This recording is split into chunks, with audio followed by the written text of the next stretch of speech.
राज्यात गेल्या काही दिवसांपासून अपघाताच्या घटनांमध्ये वाढ झालेली दिसून येते.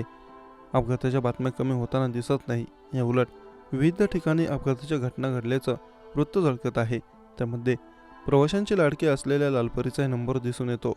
एसटीचा प्रवास सुरक्षित प्रवास असं ब्रीद घेऊन लालपरी रस्त्यावर धावते. मात्र गेल्या काही दिवसांत एसटी बसच्या अपघातांच्या घटना घडत आहेत. अनेकदा बसची झालेली दुरावस्था या अपघाताला कारणीभूत असल्याचं प्रवाशांकडून व चालकांकडून सांगण्यात येत असतं. आता पुणे जिल्ह्यातील जुन्नर येथे बस आणि चारचाकी वाहनाचा भीषण अपघात झाला.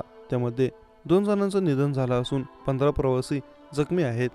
तर नालासोपारा येथे टँकर व ऑटो रिक्षाचा अपघात झाला होता.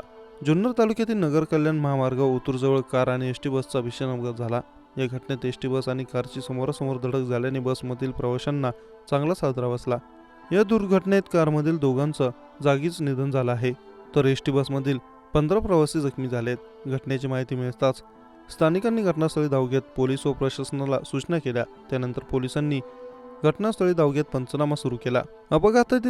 अपघातातील जखमींना जवळील खासगी रुग्णालयात उपचारासाठी दाखल करण्यात आलं. अपघात झालेली एसटी बस पारनेरवरून मुंबईकडे तर कार आळेफाट्याकडे जात असताना ओतूरजवळ हा अपघात झाला.